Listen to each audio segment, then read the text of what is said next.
Yeah. How dare we go. So we want an Abbey school. Well. What is your?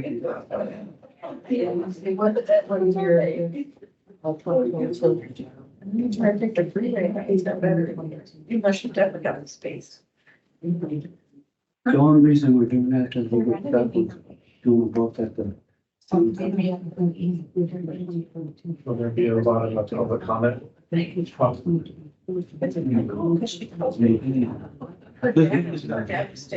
Yeah, there was a strategy on this, so we, but some, remember, some only come every 2 years. Right, yeah, I got that, yeah. Okay, all right. So we have a quorum now. All right. So we will call our meeting to order. We did. Yeah, It didn't seem like we did, I was counting. I'm sorry. well, we tried. Yeah. Yeah. Yeah, so we'll call the meeting to order at 3:36. So thank you all for coming. And thank you to our guests. And we'll go through all of it. Okay, so we'll call our meeting to order as we did the roll call, and we'll do our introductions of guests. Jennifer Avallo previously mentioned she wasn't able to attend, but Annette? Sure. And Amanda? And Lieutenant Hodgkins also said she was not able to attend. Patrick? Here. And Hank? Patrice? Here. Martin? Here. Paula? Present. And Rosa, are you online?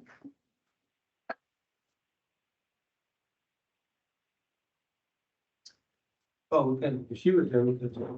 She was gonna join remotely. Okay. That's why I asked if. Oh, she wasn't there, so with her, we didn't have, she wasn't on there when we were looking for the form. No. Okay.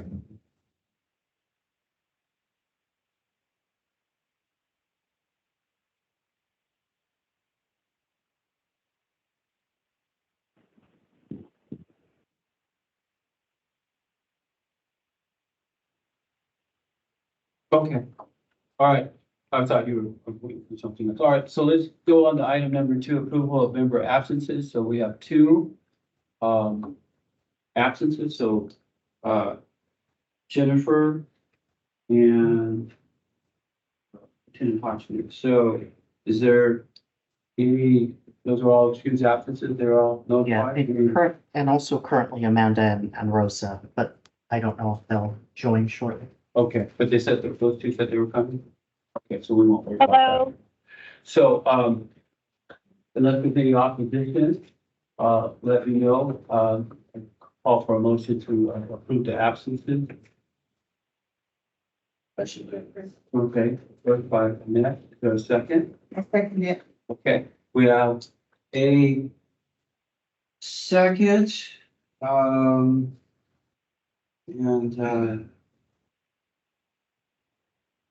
Hello, everyone. roll Can call. you hear me? This is Rosa.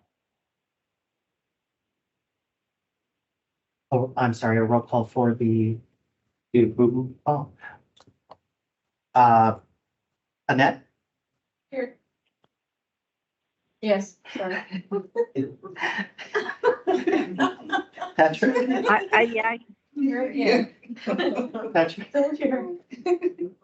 This is for approval of absences, I believe. Excuse me. Martin? Can any of you Yes, hear here. me? Okay, thank you. That was a yes? Patrick? Yes, I said here all. Yeah, Oh, yes. thank you. I'm And Hank? Thank you. Patrice? Yes. Thank you. And Martin? Yes. Thank you. So, I forgot Paula's second too. She seconded that. Yes, I got that. Thank you. All right. And Paul? Yes. Thank you. so sick. So So, the sorry, motion carried. motion carries. Turn my phone off. All right. Okay. So, has everyone had a chance to? Martin, can you hear us?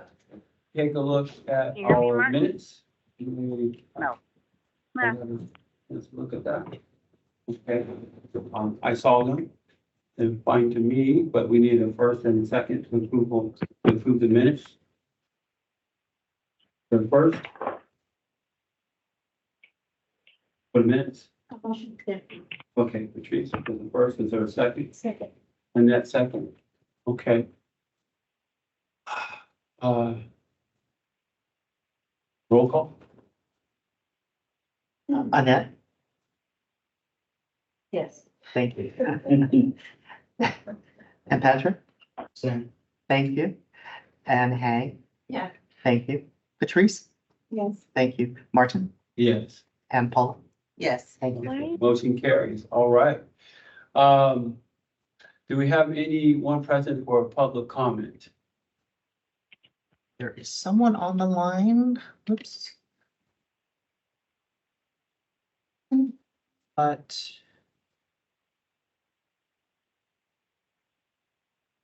Rosa, are you Richard, 408? Can you hear me, Richard? Can't hear Corey. I don't think Corey, they we could can't hear us. you. Mm-mm. I don't think so. I think the Turn the phone microphone people are on. muted. They're not Or being- call in. Sometimes on Teams people have to call in.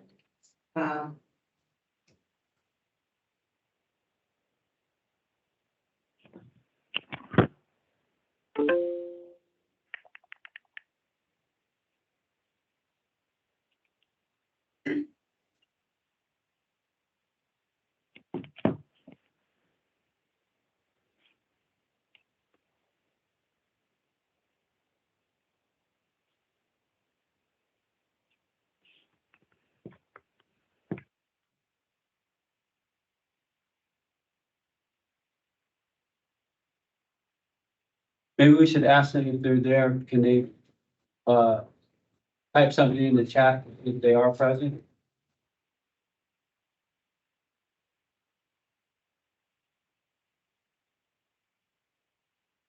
Oh, if they're calling in, they won't be able to. Oh, okay.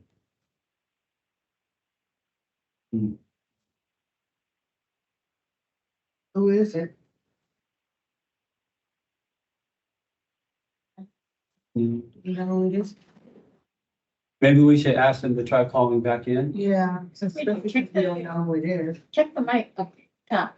This here, Yeah. they can hear us. Oh, has temporarily joined chat. Hello, can you hear me?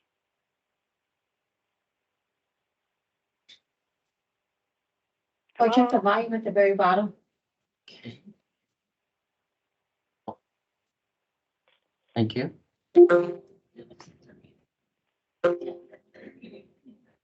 Hello?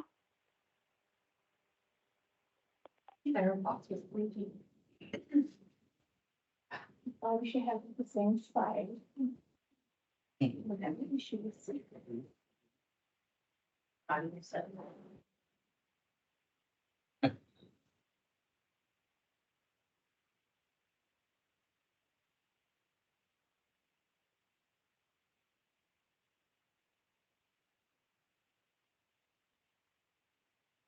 Yeah, try that one. Let that happen.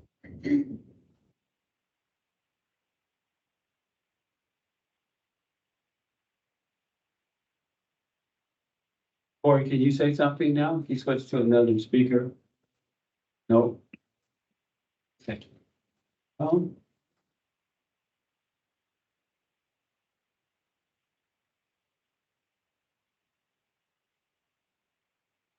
What's her name? She doesn't have a microphone. She probably does. Well, she just did, she did. Yeah, was it just? Yeah. Somebody. Hurry. There, can you hear me now? Yeah. Can you hear us? Hello? Yes, we can hear you. Can you hear us? Oh, weird. Are you able to hear us?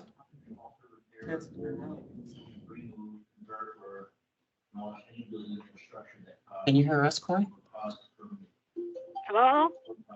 So they were able to hear us earlier. What if we left the speaker where it was and then changed the microphone? This one?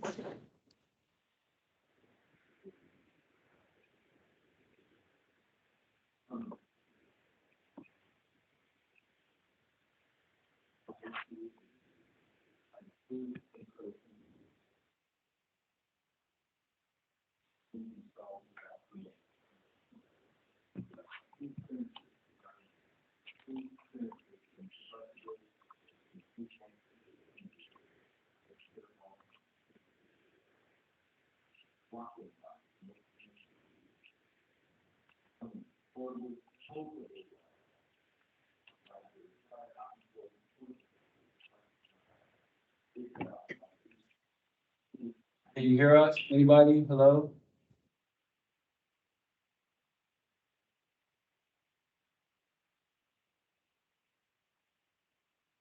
First of all, she was out. Oh, see, Rosa can hear.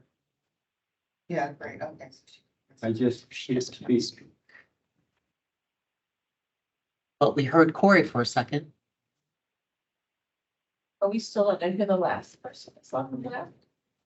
Because if they're here for public comment.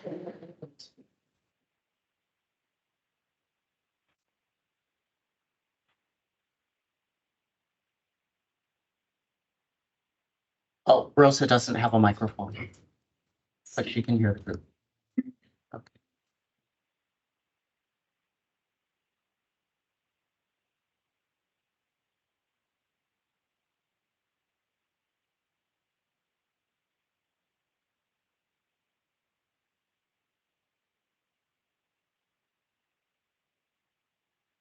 So they can hear us, Martin. Do we want to move forward? Yeah, I guess we'll move forward. Okay.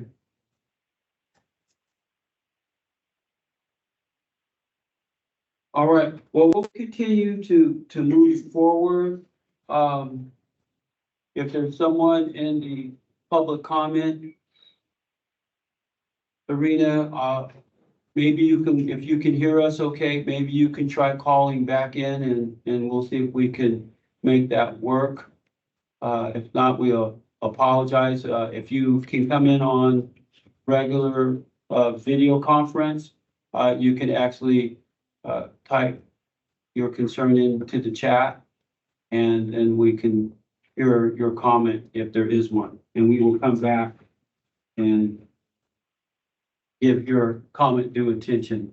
For public comment though, we will not be able to respond to your comment, but we will listen, since it's likely, not an agendized item. Okay? All right, well, thank you so much. All right, so we have, two of our guests here. One of our guests is not here. So, we'll move on to our guest speakers. So, Philwood, Chief Deputy District Attorney, and Rochelle Beardsley, excuse me, I'm sorry.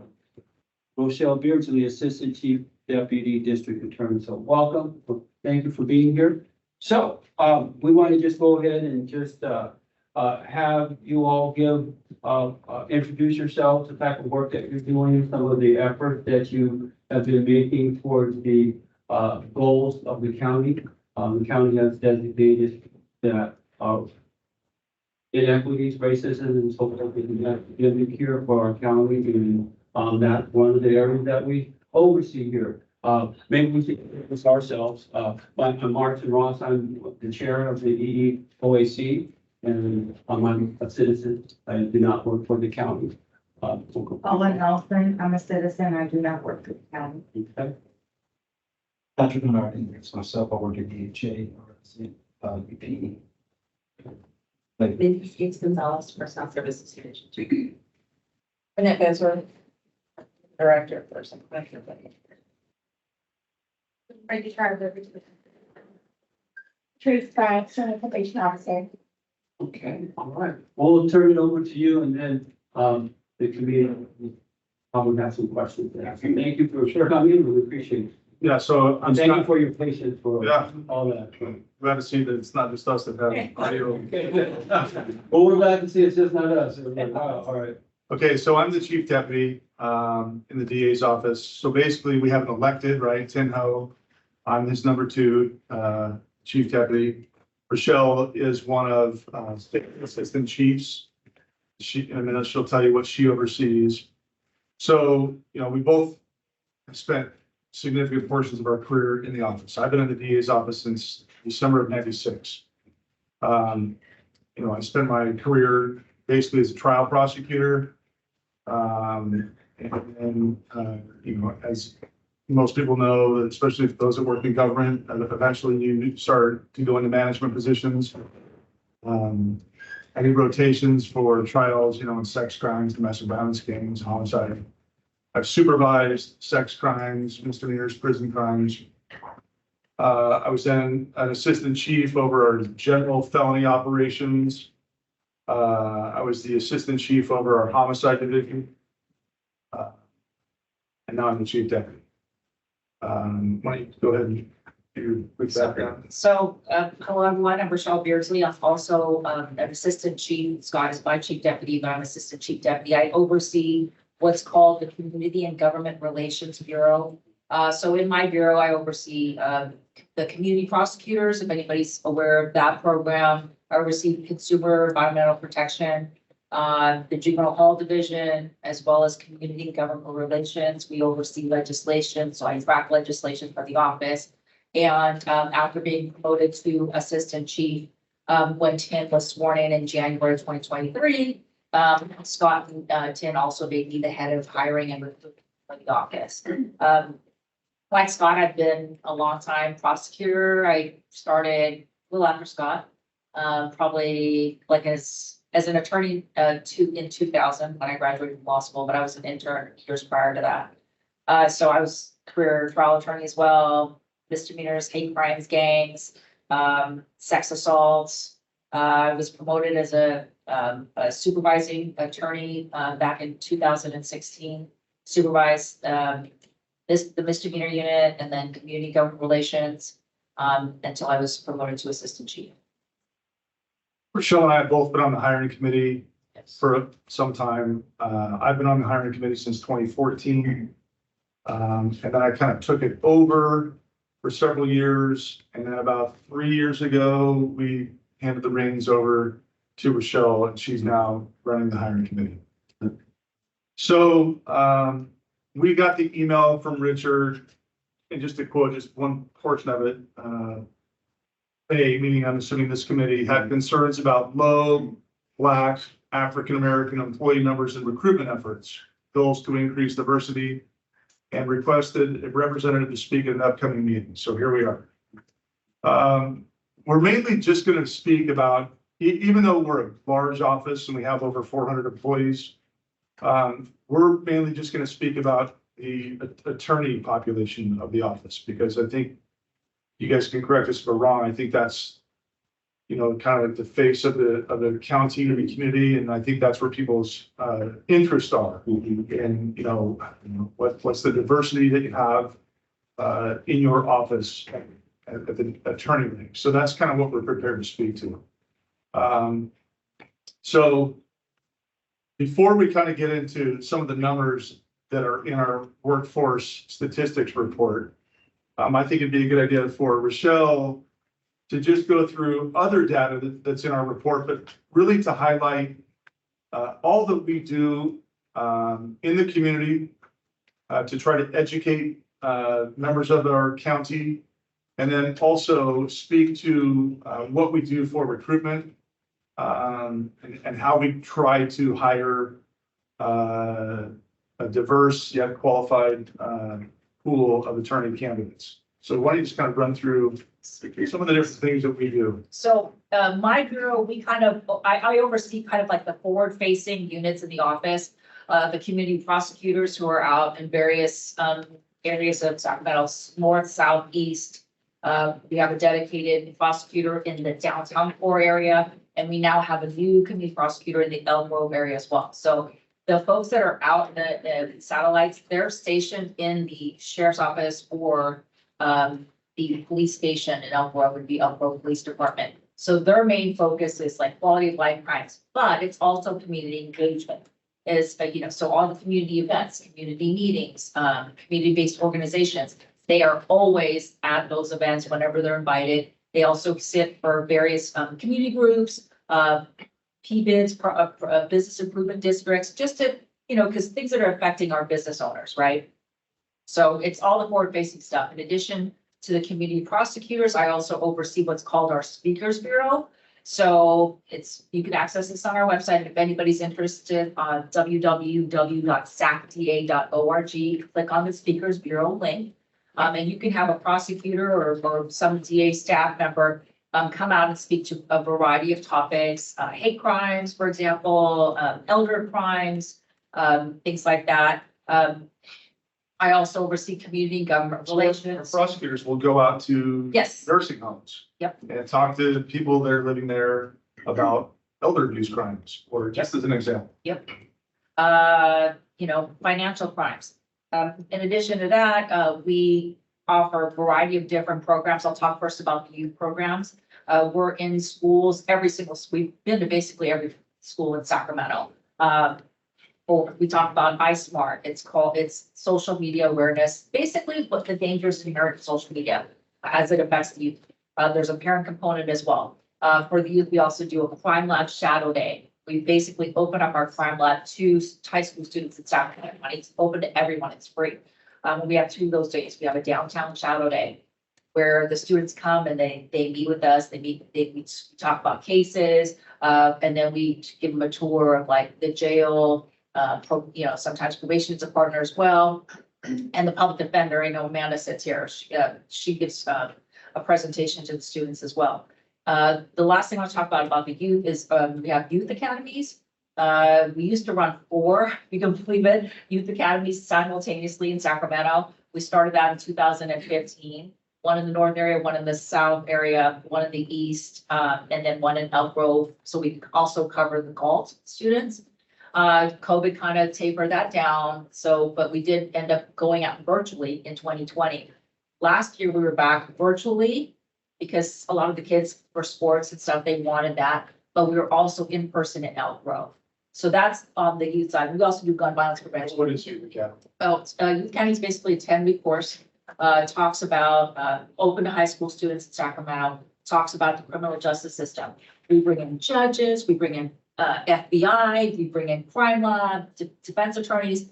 Sometimes, one class is like a mock trial. We talk about jobs in the DA's office, jobs in the legal profession. We don't exclude defense attorneys, like I said. We also have them come and do a presentation as well. We talk about, there's a class on gangs, there's a class on, we profile a homicide case. So the kids find it pretty interesting. We do like exit evals for them, and a lot of them really, really excited that they took part in it. So that's 10 weeks, and that's also free. Is that after school or? It's after school, right? So that's why, I think kind of the virtual option in 2020 kind of like appeal to a lot of kids because they have sports and stuff. We run it from 6 to 8 every Thursday and every Wednesday, but it, just depends on how many we're running at the same time. For adults, we have this, we have the Speakers Bureau. So we'll go out to Rotaries, we'll go out to like various organizations to speak on whatever topic like Scott was talking about. We also have what's called the Citizens Academy. So that's open to every Sacramento resident, 18 or older. Same kind of thing that we were talking about the Youth Academy. Okay, we're taking a deep dive in the criminal justice system. We talk about careers and the sheriff's office, probation, our office, and we also we do a gang class. We do a mock trial. We bring in several different community justice partners to talk about the criminal justice system. And it's actually a class that's going on right now. It's every Tuesday, but you can also, again, find information about that on our website. What time does that help? That's 6 to 8 as well. And that's, right now, the classes are being held in person. We no longer have a virtual option for the Citizens Academy. And it's at the Hall of Justice on Freeport. Pretty big class. It's like, I think it started with 70 students. Yeah. The adult one? Yes, the adult one. 70. So, Rotating class. so it's applications are due sometime before the class starts. So the Citizens Academy starts in March. So registration would have started in January. So the class runs from March till like mid-June, and they meet every Tuesday from 6 to 8. It's really, really good class. Not too far on horn, but it's a really, really good class and it's free. And and you can find our outline as well, our scheduled events and our class descriptions online. And as far as, that's pretty much it for just like the forward-facing stuff in the community. And the reason we do those things is because we found that a lot of people don't know Right. much about the criminal justice system. I mean, I've even had family members that are like, okay, what do you do? It's like, really, I've been doing this job for like over, almost 3 decades. So we do this to try to educate people and try to let them know that, this is an interesting career choice if you're interested. You don't need to be afraid of it. We just try to reach out to different people and let them have an appreciation and understanding of what it is we do. That's why we host these in various agencies, sometimes probation, sheriff's office, police department. And then we go to them and we bring speakers and the court and law enforcement, public defenders, whoever, because we want the community to have an idea of what it is that's happening in our community. One big thing that everyone does enjoy too, when we do the graduations, and we do the graduations for the Citizens Academy as well as the Youth Academy, we bring vendors in. So probation's there, the US Marshals there, public defenders there. Just talk about like what jobs are available for the youth and for, 18 and over crowd. So we do that too, just to let people know. It's like Scott said, not a lot of people know exactly what a DA even does, We do a lot in the community. I can speak to some other programs that Tim talks about, or I can talk about recruiting now. Yeah, let's talk about. I can talk forever about my. We know. No, that's, Let's talk about recruiting Okay. and mention how we've created a Yes. recruitment team. We'll go from there. So, we have a hiring committee that is composed of the chief, and it's in our. 7 people, 7, it's 4 women. 3 now. Oh, yeah. Yeah, 3 now. One of the people it's always whoever is the supervisor of our misdemeanor bureau. And that rotates every couple of years. So right now it's 4 men, 3 women. Of those 7, 4 are minority, correct? Yes, yes. Yeah. For obvious reasons. In addition to that, we have recruitment teams. So these are like our younger lawyers who come from different law schools, actually basically across the United States. A lot of them obviously in California, because we're Dee's office located in California, right? They're starting for the California bar, they'll take the California bar. So a lot of our attorneys are from California, but we have some from like the Chicago area, New York, we have students from Notre Dame. So we have these recruitment teams so that they can reach out to their law schools and reach out to because every law school has a minority bar presence, right? So that's what we're trying to tap into. Sometimes it's not easy when you're just, Rochelle Beardsley calling from, from the DA's office, I have to be Rochelle Beardsley, an alumni of UC Davis, and then I call, because when I was at Davis, I was the Asian Pacific Lawyers Association. So we target those folks, okay? Because we get better traction that way. And when we host what we call it's our diversity reception. So we host one every year. We invite law students to our office and we open it up. We specifically send our flyers out the same way I was telling you about the minority groups of the law schools. And we also send it out to every single minority bar association in Sacramento. There's quite a few. Also in this recruitment team, we have LGBTQ group also represented. They actually do a fantastic job. They're probably one of our most active. They put together like panels, what does this look like to be somebody who's, non-binary and working in the DA's office, because some people don't know, right? And there's a misconception out there, I think, unless you educate folks, all the good things that you do. We offer free bar registration for minority bar, any kind of bar in Sacramento. They decide to work for you, or they're Yeah. fine, then you'll allow them to For put free. in the bar application? Yeah, we pay for one, right? So what we do is we have, for attorneys that want to sit on a bar association in the county, for like the Manuel Wiley Association, which is a Hispanic lawyer association, we will pay for their association fees Okay. so that they can be on that. for the Asian bar, for example, they'll pay for my fees. Or if I want to join any Franklin association.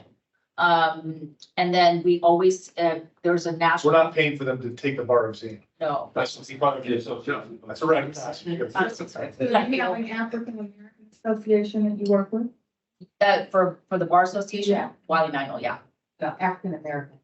It's the Wiley It's Manual, that's Hispanic and African American. yeah, Oh, it's both. Yeah. Okay, all right. yeah, Wiley Manual is, Now, about the high school, so you all go to high schools and you have, what'd you say, like a cadet training? no, we, Some type of, so we're Student training. specifically at Luther Burbank High School. We run a youth academy there every year. But we're in the high schools, mostly if they're asking for like a presentation, usually it's gonna be the iSmart. so it's Burbank, how about, Del Paso Heights? We've been to Del Paso Heights as well. We work with an agency called Brother to Brother. And we're in Grant High School. We've been to Grant High School to do a gun, recently a gun program. But just anybody who, you know, who wants the iSmart presentation, the gun violence prevention presentation, really any variety of topics that we can speak to, we're out there. You know, because we want folks to know, hey, wow, this is a great career, you know, and the more we're in high schools, the better we get that reach, right? In other high schools, because some high school students don't even know what a TA is or what that's an option. So that's another good thing about us being out there. I think, I didn't run the numbers for the iSmart, but we've done just since January, maybe 70 presentations, 70 different presentations in the schools. Not only high schools, but also middle schools, as well. So what is you said you had some type of certificate program or something that the kids go through? That's the youth academy. Youth Academy. Yes. Okay, now what schools do you have that at? We do it at, It's not at a school. it's at It's an academy that we're the host agency for. And they're invited to, like, for instance, it might be held at the Hall of Justice up in Freeport. right. And so that would be the venue, Who gets invited? whoever, it's open to everybody, whoever applies for it. So you send all this information to every high school in the city and county of Sacramento. Correct, So it's whoever responds to that. correct. Do you do any follow-up at all? We reach out to like the law academies. Usually those students are really interested in taking it. At least, So so I we mean, on have. the youth academy with the high school. Do any follow-up, like, do you call, like, after you send out the information to any of the schools, you follow, you call and follow up and say, We hey, email. We email, no. We don't have the manpower to call all the schools. right, but Well, we, I mean, well, she said she just said Well, email, yeah. Well, you don't have to call, I'm just saying follow-up. Follow-up could be a call, could be an email, could, show up, yeah. we do the email. At one point, I did have a staffer like call to all of the high schools in Sacramento to find who their pre-law counselor or teacher was. But now since we have that list, we email. But that, So you that keep attendance is really good. statistics on those? You keep numbers on those, statistics on the youth academy? How many and- students graduate? Yeah, and what schools they're coming from? Yes. So, how do you get a copy of that? Can we get a copy of that to read that? Because my whole thing is this, it's obvious, that it's across the nation. A lot of police departments are having problems, doing community outreach in African American communities. So my whole thing is like, you're sending information, so what is the follow-up? And maybe with some schools, you don't have to follow up, right? When you go to Elk Grove, oh, everybody's lined up. But when you start going to places like Grant High School, even the one you said, what's the one? Luther Burbank? Luther Burbank, that's another good one. How about McClatchy? Yep, we're also in McClatchy too. Okay. We've given So- presentations there. So that's what I'm saying, it's the follow-up there, because that's where you really need to, because I think parity has been reached in just about every other ethnicity, every other racial group, but there's no parity when it comes to African Americans. And so that's what we're looking at, strengthening those numbers. So that's why I'm just asking, do you follow up? How do you follow up? Just to give them some incentive to get more involved so we can get rid of some of these problems we're having. Yeah, I mean, we do a lot of outreach when it comes to that. I mean, it's not just Luther Burbank or whatever. I mean, we're in so many schools in the South area.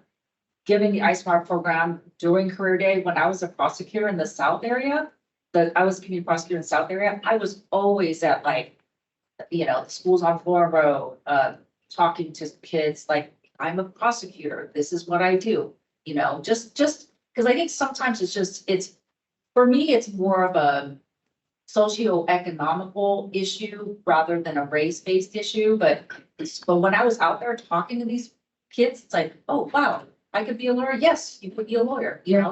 I think it could be both. So, now what about you said colleges, you get some of the community colleges? No, No. but do you want to talk about That might law school be a- numbers? Well, I'm just brainstorming. I'm just thinking of ways that maybe we could make some recommendations to increase some of these numbers. Yes. They're not. Well, maybe we should. The numbers, yeah, why don't we talk about the numbers? So, one of the things I heard you say, you feel it's potentially social and economic more than race. And I'm gonna tell you, I walked through the door, you wouldn't know how much money I had, you would know it were potentially, you probably, yeah, basically, even though unfortunately.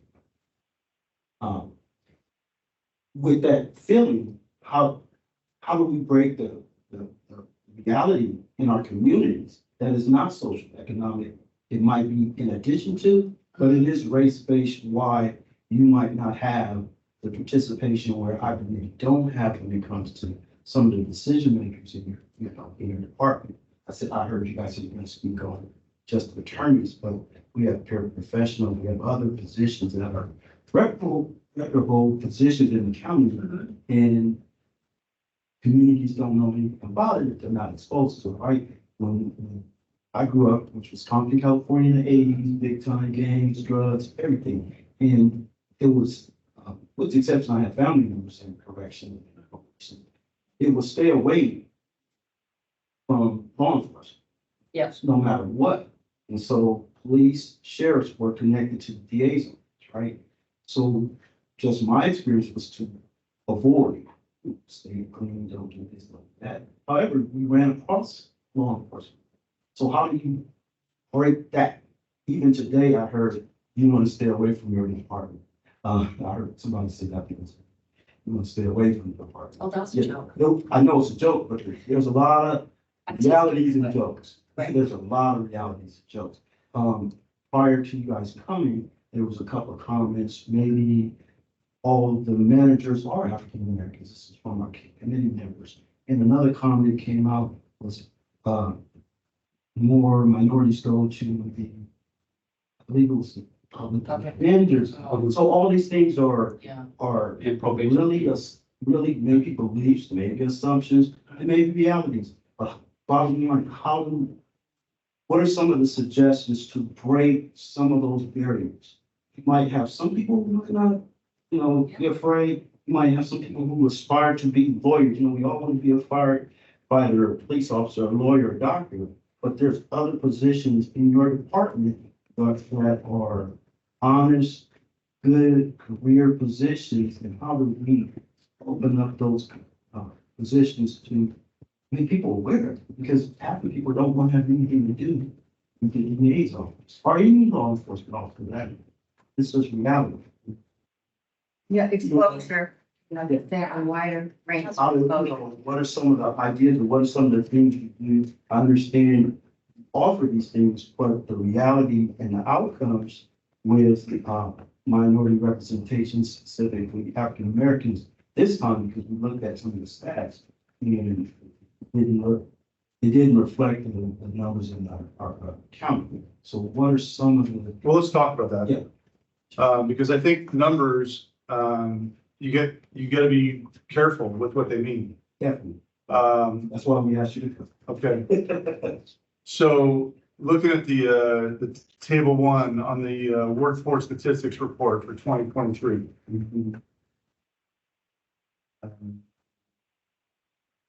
So there, and I'm not So in the second column there, it says census data for 2020.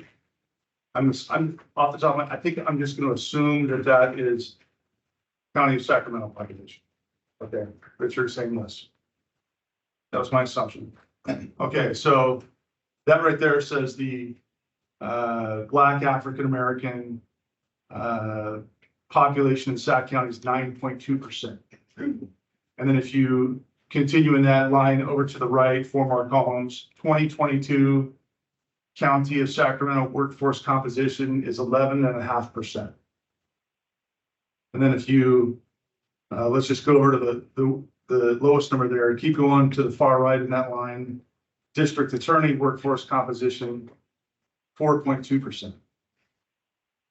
So, you know, you see that number and you think, okay, well, geez, why is that not more reflective? You have to look at the eligible pool of candidates that we can hire for it. And again, we're just mainly going to speak to lawyers. If you look at, and I have some handouts if you guys want them.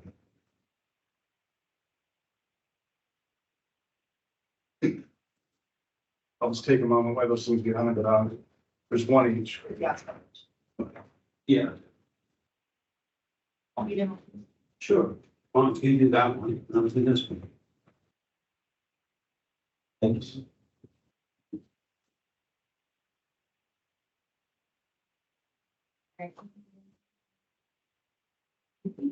There's two of them. So do I want to, Richard? I'll take one for you. Okay. Go, Rich. Thank you. Um, Thank you. No.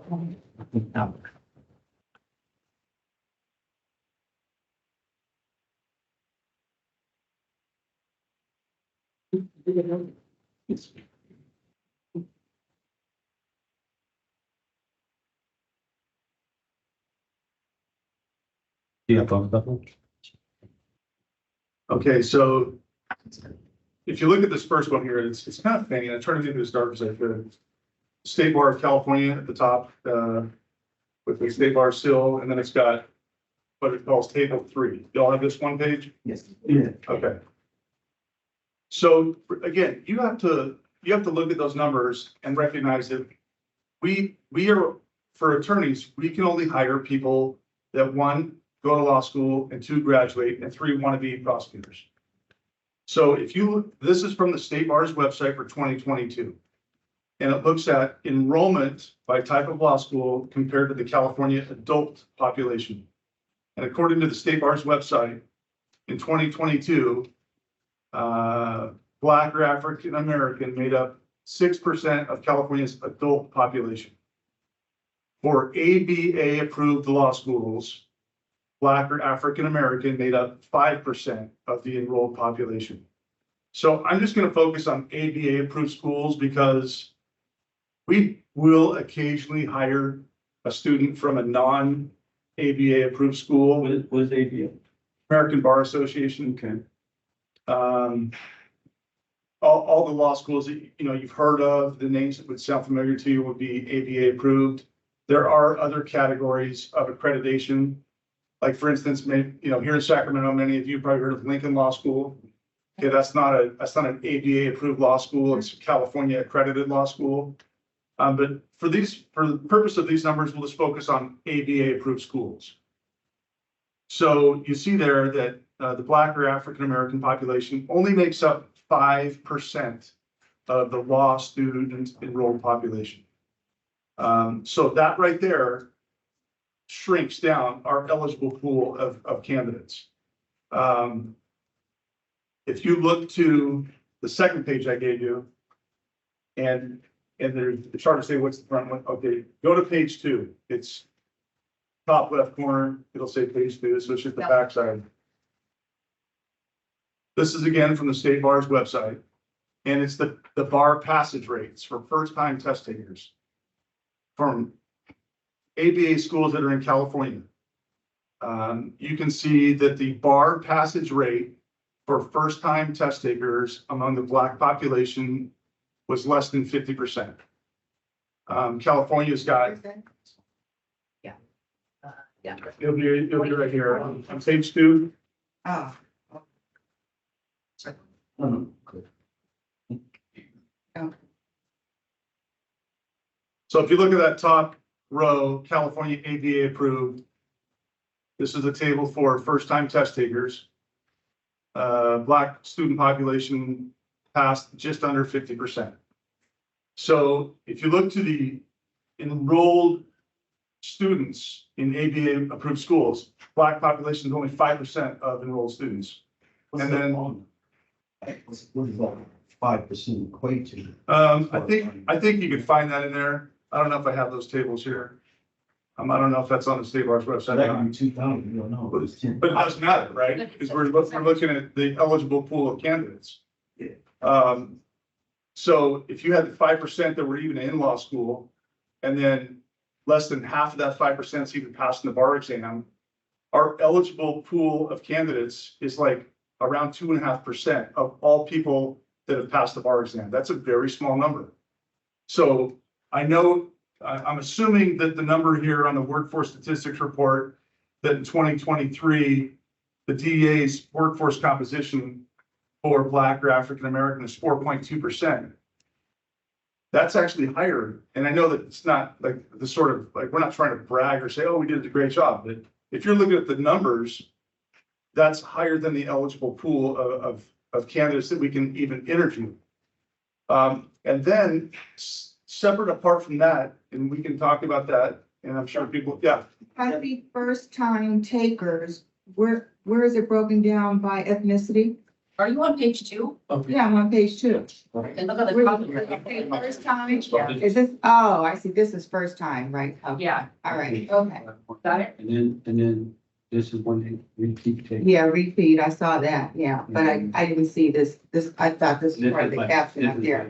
That's by race. Right, okay, got it. And we only really focus on first time test takers because the reality is people that don't pass the first time, it's just way harder for them to pass the second time, and even worse the third and fourth time. It goes down. And Wow. Yeah. the way we kind of have our hiring that we do every year, it's kind of a rolling cycle. We make an offer to a group.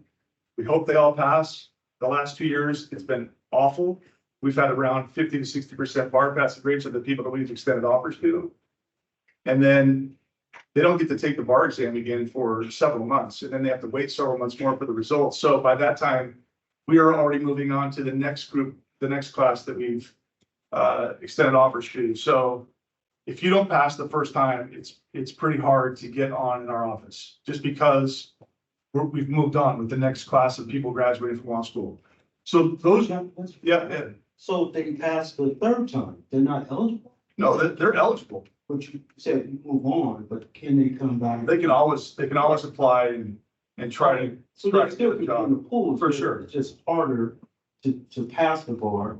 I don't know if you guys remember Maxie Fiver, who took it 40-something time to pass it. 40. Yeah, his son became a lawyer before him, but he eventually passed. But you were saying, I heard you say we move to the next. We can just kind of keep moving. It's not that they're not eligible, but the reality is, we don't have to, we don't hear from them anymore. That way you're saying you're gonna actively. Right, we actively recruit fresh out of law school, right? Right, yeah. Thinking them out. Yeah, that's. how you- We have to keep filling our Right, ranks. yeah. If somebody You can't didn't keep it like pass, that. it's not that we forget about them, but it's on them It's on. to reach out, Exactly, to right. get back. That And they makes sense. can't. And it happens, it happens. It's not the more common way to get on in our office, So, but it's out there. I can ask you, why is that? So Yeah. if I didn't pass it the first time, the chances are that I won't get hired if I pass it the second or third time? No, we're not saying that at all. They're not saying that at all. Well, can I let them say it? Yeah, That's trying to understand. So we have to hire in class, right? Because they all come in through misdemeanors. Because what, we hire 12 people, which should be 12 people, they have to go through training.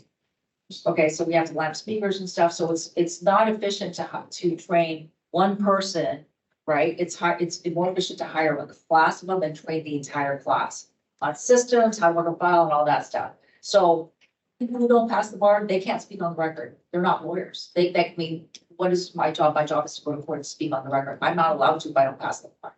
So to answer your question more fully though, is that person precluded from applying? No, but it's on them to reach back out to us, which they do.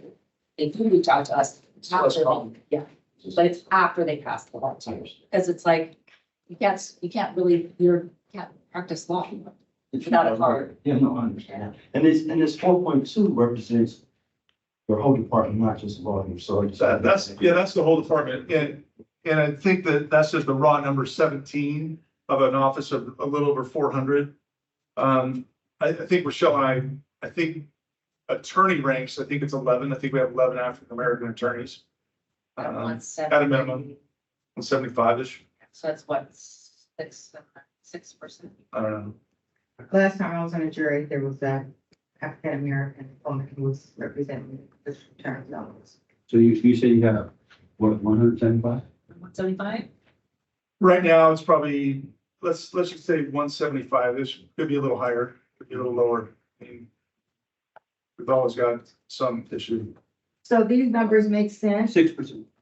Yeah. These look, that make sense, but that's why I was asking about the high school stuff. Yeah, See, that's where you have to get these kids. That's where you have to get the interest. That's where you have to get them engaged. It's like, hey, did you know this career, maybe you know so-and-so, or you knew somebody who's been through trouble, or, Yeah. you really want to help the system. Here's a way you can get and involved. there's a reason why, like, all the stuff that Rochelle's been telling you about that we do, this the Citizens Academy, the Youth Academy, these presentations to the schools, nobody's telling us to do them. We're choosing to do them because we think it's really important.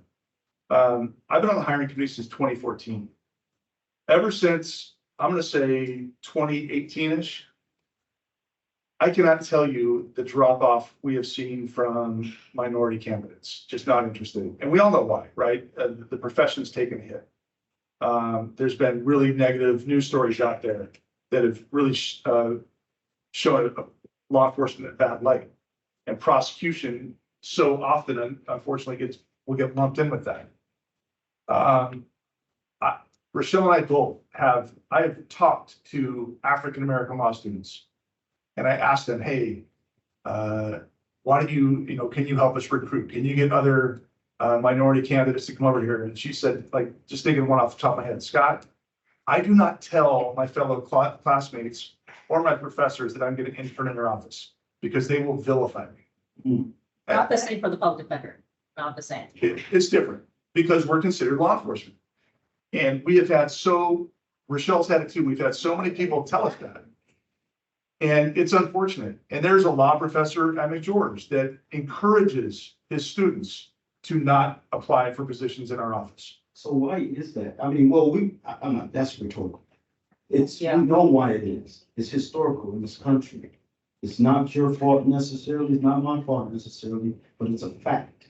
So what are some of the innovative ways to break that? Because you're not gonna have that professor change his belief. Neither are we gonna have, you're not gonna change your belief or your belief. I'm not gonna change my belief. It's all the more reason why we try so hard. I mean, we didn't even tell you this. We now attend the National Black Prosecutor Association and we try to go to their job fair and recruit. We host a diversity reception in our office every year and we try hard to recruit from Davis, McGeorge and Lincoln. And we appeal to their minority law students and try to get them to come over. We'll bring speakers from the court or other people that can speak to the profession. We've tried to post up at Luther Burbank High School. We are trying to get the word out. We tried to do a reading in the classroom program where it was just going to be prosecutors going out to elementary schools and just reading story time. We had schools tell us, no, thank you. You guys are prosecutors and our kids are going to be traumatized. That's what we're up against. And it's like, we can only try to do so much and we're stretched thin. We keep asking, the county for more money. We've had to increase our community prosecution unit because it's so important for us to be in the community. So we've grown that unit, but growing that unit means you're taking an attorney away from a caseload. Collaborative courts dealing with all the mental health issues. We've grown those units and you're taking away from caseload. So there's things that we recognize are important, but we're limited in what we can do. I mean, this is such a big county, so many schools. One of Rochelle's attorneys is begging for help because she can't do all of the iSmart presentations at the schools because the demand is so high. So we want to be in the schools. We want to have a presence. We want kids to get to know us. And, you know, we're kind of at the point, like, we don't know what more we can do because we are so taxed. What I know it does help though, us being in the high schools, like Florida High School, for example, Mr. Garcia runs a great program.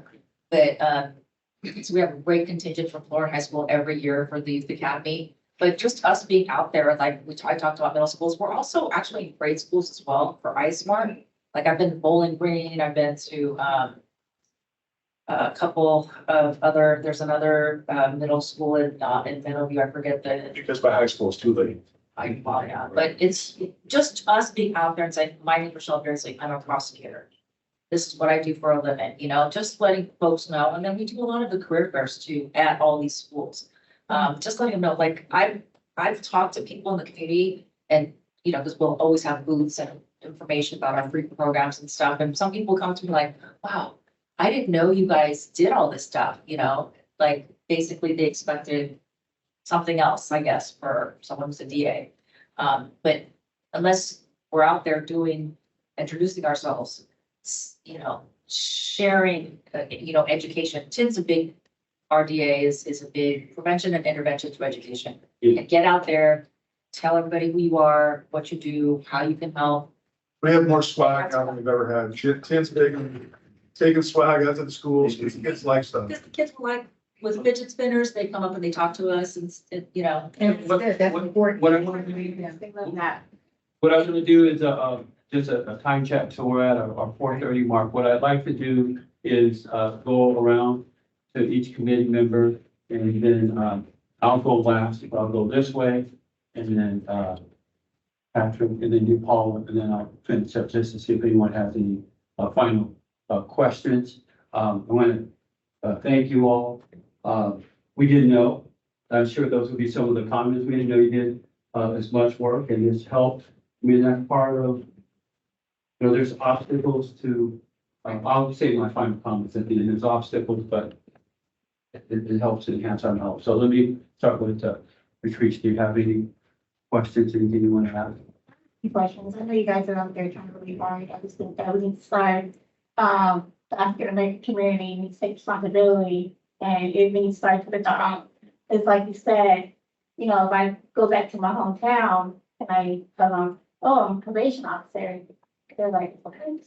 So I have to explain, you know, what I do for them to accept it. So I understand for you guys. Thank you for being here today. I think that what you guys are doing in your department is very forward leaning. It's helping to mystify a lot of what you guys do. And it's, you know, I feel like there may be some commonality between our departments in the future, just because we are looking to kind of engage the youth in a very similar fashion. We do high school mock elections because we're trying to get the youth very early, just to get them engaged, get them registered, to educate them about the importance of voting. And you guys are out there probably at the same school that we are at on a regular basis. So thank you for everything that you guys do out there. And excellent presentation. Thank you so much. I learned a lot just by listening to you both. Very helpful. And yeah, I think it was very interesting with the statistics and all the efforts and outreach. Thank you both. I appreciate it. I will say, one of the issues is deep rooted, not an overnight process, but it is a process that I think, in many African American communities, not only in Sacramento, throughout the state and the nation, there needs to be like certain volumes of healing, understanding, recognition. Not, you don't have to take the blame for the history, but the history exists. Until that history is discussed, we're not going to move forward, because you said it's very hard. You do a lot. One of the things I didn't hear, do you reach out to HBCUs? Because some of your students at HBCUs out of state live in this community, and some of them come back. So that's an idea. Sac State has a new HBC, like college or some kind of new program. These are some of the new innovative things I would like for you guys to consider reaching out to. Again, sometimes high school is too late, but you might catch a college student that's, creative justice, that lives in this area, that wants to make change. You can go out, because I know a lot of people that come back home. So let's think of it. Thank you. All, Yeah, thank you. It's been very informative and I learned a lot of stuff that I didn't know. But I think Patrick was right. It's just something we need to get to a point of reconciliation at some point. I think that's why I was asking about community colleges. That would be a good place. I mean, a lot of people can't afford to go to four-year colleges anymore. I mean, tuitions are so high and everything, so that may be something else, but you guys are really, it sounds like you're doing above and beyond. So I just want you to know, I was really impressed and thank you for your time. Appreciate it. yes, thank you. And I will have a similar comment. I have a few suggestions that might work. I happen to be with a nonprofit, called the Health Education Council. There's a lot of nonprofits out there, We work with them to promote our youth and community connect out, yeah, ATC, AGC you do? Oh, okay. we're in a. Ramsey? Are you? Yeah, Ramsey King. Okay. We have an MOU with them, Okay. and then they promote our youth and community connect out, just resources for students. Well, they'll get your cards after you release out. Yeah, we're Rochelle, right? Tell Rochelle. Did you have your card? Do you have your card? If you do. That's it. I have, Ramsey knows Okay. here. He works with, we have an MOU with HEC. Okay, well, great, great. I didn't know. Yeah. But here's where I'm getting at with that comment. Many nonprofits, I'm gonna be kind of grouping them into different areas, but ambassadors that can help build the bridges between you, kind of going along with many of the comments, but could help build the bridges. I really commend you all for your 6 to 8. But one of my big issues is what happens after 5 o'clock. And I mean, if we can't get people, like, oh, well, we do it at 3. That's what I was expecting to hear, but I didn't hear that. So that actually put an internal smile on my face, even though I didn't smile yet, but I thought that would be really. The next academy. Yeah, I might do that. You want to hear more about that? I did one when I was doing some work in Compton. But that's one. And I'm also thinking, from some of the speaker opportunities, I'm going to mention like three areas that you might be able to outreach. I know Sac County Behavioral Health is doing it. I attended one of the churches that they did outreach to. So perhaps to have some people, show up on a Sunday. And there's lots of pastors, pastoral associations. I'm connected with some. I wish this is the one time I thought, if I come in this building, at the other building, and bring my backpack in, they stop me for what I got to do. But anyway, I'm one of the deputy directors of education. We can reach out, but nonetheless, the different churches, the community colleges, getting to those places. One of the things that I think would be super helpful is just what you all shared with us today, to have that awareness be out in these general populaces where they'll say, I didn't know that. And they may be able to help be the ambassador, because you only have so much staff. The other part is I am a graduate of minority engineering program, called MEP when I was at Cal. When I was in high school, I was part of the MESA program. One of the things that I know, and as I'm embarking on certain things, we had an 80% graduation rate. Gary May over at UC Davis, the Chancellor May, he was a graduate student, now it's an undergrad. But the point was, there was tutoring and mentoring and other things around that. I had people from Hewlett Packard and so forth when I was, a kid. I'll keep this real short. But they helped tutor. I won the national egg drop competition, or the state, whatever, regional egg drop competition. I was tutoring. That's from Sacramento, I was in the Bay Area. Then I was tutoring a kid at Frick Junior High, which was one of the toughest East Oakland junior highs. That kid that I tutored, because he said he was going to go into the egg drop competition. So I said, well, let me tell you what I know, because someone taught me what they knew. He did 8. So when my brother and I did 4 eggs, that was the record-breaking deal.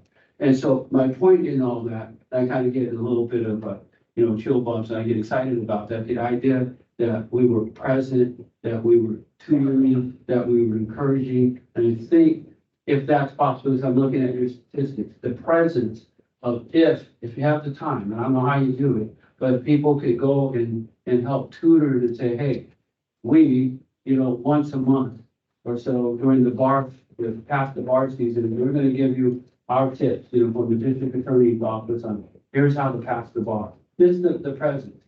And that may help encourage people, especially if they pass, maybe they don't pass it on the first time, but they do it on the second time. And maybe some of your teammates will be willing to volunteer. That's what happened with us. And I repeated that same deal. I still do that. Set up tutoring programs all over the country from my previous career.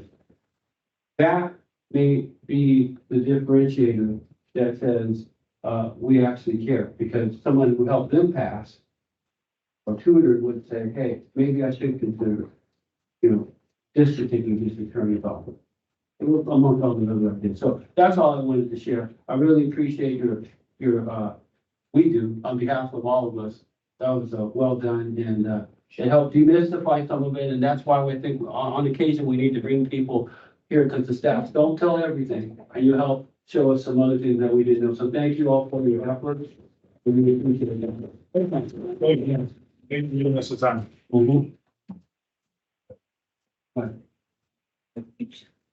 Scott's you're an Aggie? The best. Yeah. I like to tell my best kid the last. Yeah. You know what, veterinarians know what, C. Davis. oh, yeah. All veterinarians, C. Davis, Colorado. Competition. Yeah. Yeah. Let's have a good evening. Okay. Thank you for your time.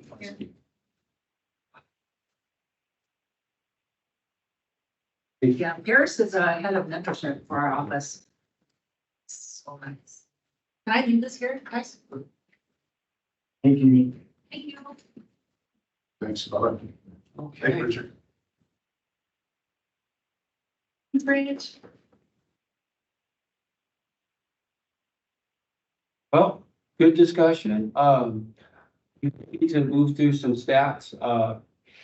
That's part of our goal. So I hope, what we did is we just flipped our part-time, our half-time, so to speak, and hopefully my recommendation, unless other people think so, would be, unless there's any final comments, that we keep those final comments a little bit short, but we'll go into that and then hear what you have to say, and then go directly into statistics, and then forego the rest of the agenda, since we spent a good half or so talking about the importance of some tactical. Can we put our recommendations in writing and thank them in writing and offer some of the recommendations that we made here at the table? Okay, so have you been, oh, you got it? You got a recommendation? So you want us to write, how would you like us to do that? I would like, if you could, to send me Send you those what recommendations. you would like to include in their memo. Okay, I took some notes, but. Okay. I can send, so what I'll ask all the committee members, that's what I was thinking. If you have some recommendations, if you could send those directly to Richard and Corey, and then they'll compile those into a thank you letter. Can we see the letter before you send it? Sure, we can do that, yeah. Yeah. And the draft out, so you can just, I'd like to hear other people's recommendations. okay, yeah. So we'll, instead of, we'll take a look, Annette and I, and then we'll just send that draft out to the rest of the body here, and then before we send it back. Okay. Yeah, we want to work. They do a lot more things, I think, than most. In most, yeah, Than other counties. That was very. that could be inspiring. Okay. Anything else? Anyone else for the good of the order here? Okay, if not, also, everyone will send their comments. Let's go on to our statistics. Before we do that, I think there was a new business, Okay, item, something? a discussion that we were all wanting to talk about from last time. Uh, business. Okay, sorry. New business discussion, if percentages or numbers, thank you, Richard, or WFSR better determines if a department really needs workforce, that one? Okay.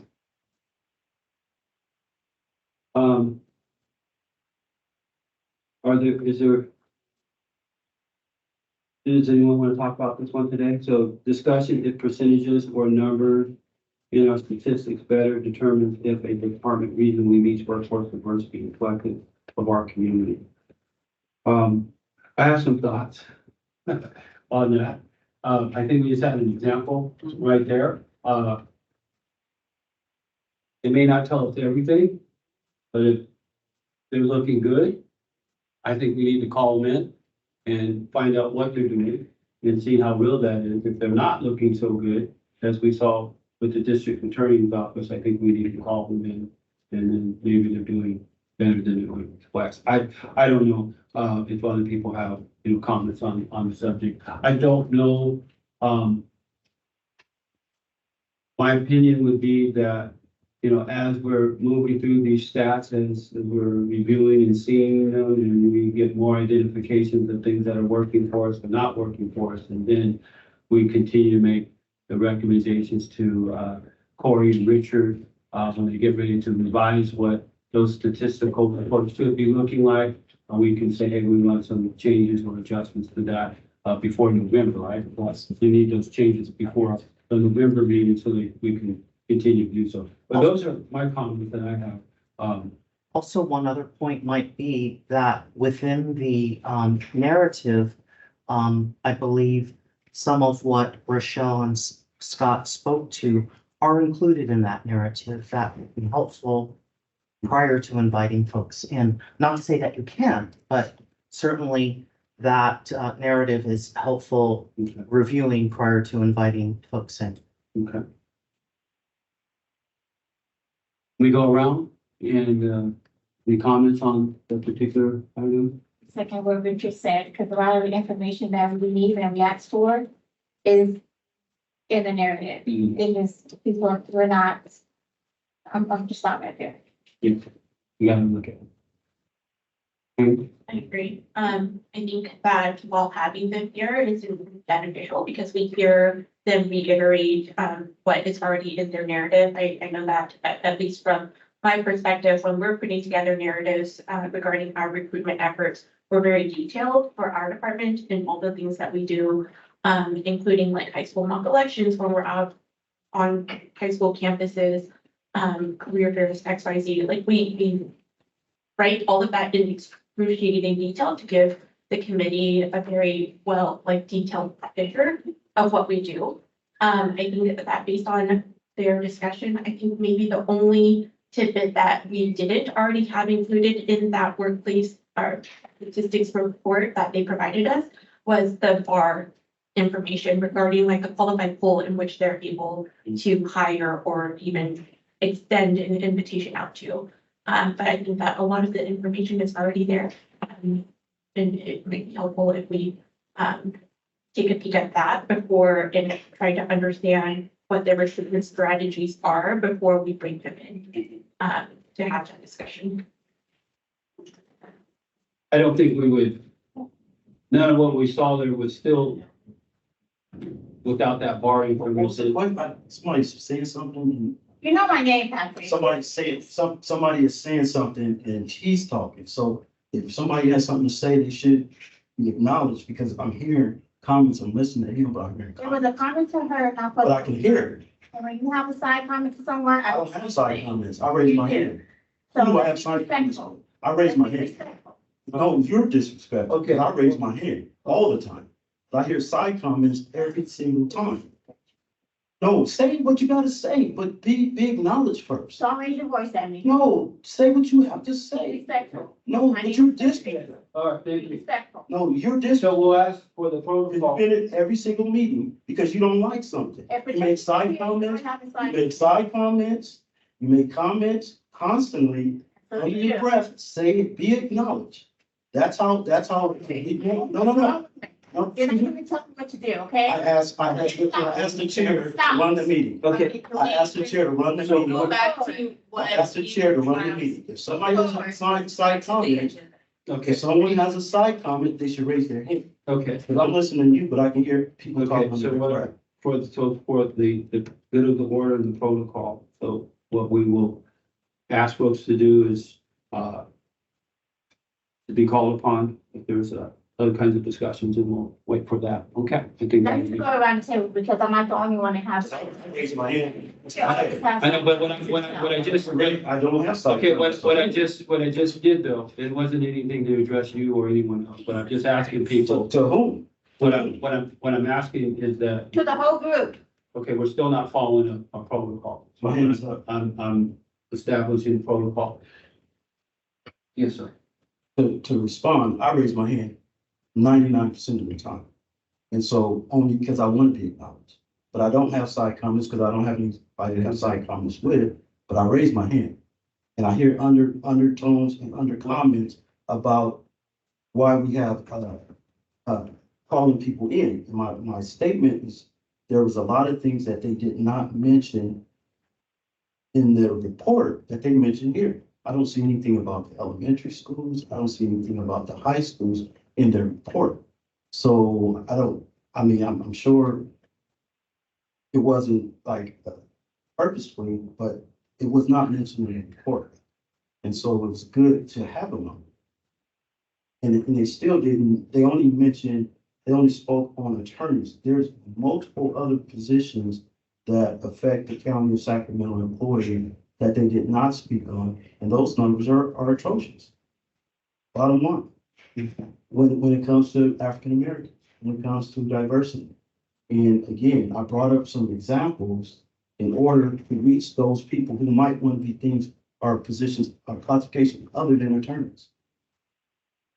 And so just bringing up the attorneys, I appreciate that because you do have the basketball.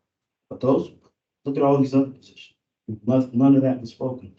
None of it. Thank you. Any other comment? Yes. Yeah, I thought they brought up a lot of good information too. But I was just wondering if there's any way that we could get this information to review before the meeting starts. It's online. And I send You did it say as that. part of the initial meeting and then the follow-up. No. When we do the workforce statistics stuff, these are online? Those are online, and then I also send them as part of the agenda of the items that the committee will be reviewing moving forward. So you had all of these online this time? Correct. Please, you just hit it and it'll pop open? Yes. The blue line. Oh, okay. All right. I didn't know. No one ever, I just. No, you're okay. No, you're okay. That's why I was like, I should hurry up, get here and look at it, right? So, okay, it's good No, enough, just yeah. hit that, and then, but he did, send information also specific to. So it's. Oh, for these people, yeah. Yeah, yes. Well, no, I'm just talking to going. Oh, yeah. Oh, forward. yeah. You just Yeah, tap on I that. just started the meeting. But I, there's a huge volume, but I think let me, before I say anything, we go around to, we're continuing this way. Okay, so, Hank's comment was, in which I am encouraging all of us to do too, would be, before we call someone in, well, we should be looking at this anyway, but before we call in, someone in the department, in, take a more closer look at their narrative. I have a comment, but that is a good point.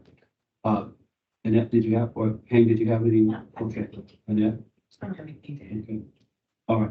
So my point in here would be, and thank you, Richard, Corey, for putting all the material together. I think, when we think of just presentations in general, when we're going to have somebody come in, they're going to, always give the background information as they did. That's not what was the most relevant, which is helpful, but it's not the most relevant. The most relevant piece of information that they gave that I think was enlightening was, I think, the story behind the story with the statistics to figure out, well, why is that so low and what they're up against, and the idea that, I know, it was not in my mind to think that a person in law school, could be African American and say, hey, don't tell anyone, or the group will come against you.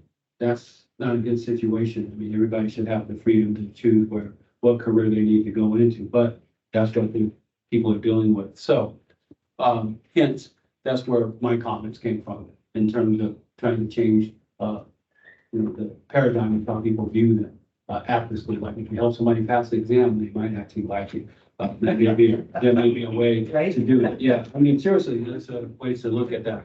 But, anyway, it was great. That was probably one of the best, discussions and presentations that we've had, in the past. So, that's my comments. I think it was useful, and I think it was also the comments that were shared. I will ask people that, just for the sake of protocol, if there's a comment to be said, that it should be heard by everyone. So just raise your hand, and then we won't have any issue. Yes. Hey, you just reminded me of something else that, struck out to me during their presentation as well, is that, I think that it's very clear and very evident as to like how passionate they are about their work and their jobs. And I think that, a lot of times when we're looking at workforce statistics, we even are looking for things that they're not doing well instead of really focusing on the overall, like what they're doing great.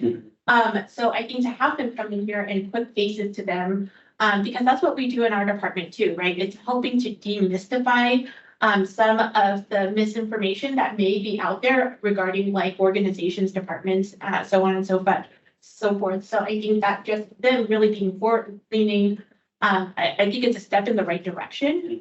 So I'm very appreciative that, we did make the decision to bring them out here. Because it helps with that perception too, right? Because then now collectively as a group, we can go back and tell our friends and our friends at our departments, Yes. the great services like the district attorney's office, provides for the community. And it starts with that type of, if we want to change and reframe, it has to start with us. We all kind of have to have the same piece of, responsibility there. Excellent. Yes, no. And then, I apologize if I missed it earlier, but is there a reason that Troy didn't come to represent? Or will they be invited back next time? oh, yeah, no, you didn't miss it. He wasn't there. So not here. So they got more time, but I don't know. I actually followed up to see if he could join the meeting and proposed a future date. I didn't hear back, so Oh, while we were discussing no, prior to our meeting. he said he was not gonna come? No, I'm sorry. I meant to say that I followed up with him to see if he would be joining us today. Oh, I did not hear back, but I did offer a future okay. to join. Thank you. Okay. All right, well, we are, I appreciate him coming, because at the end, like Henry said, it was good to hear from a lot of persons.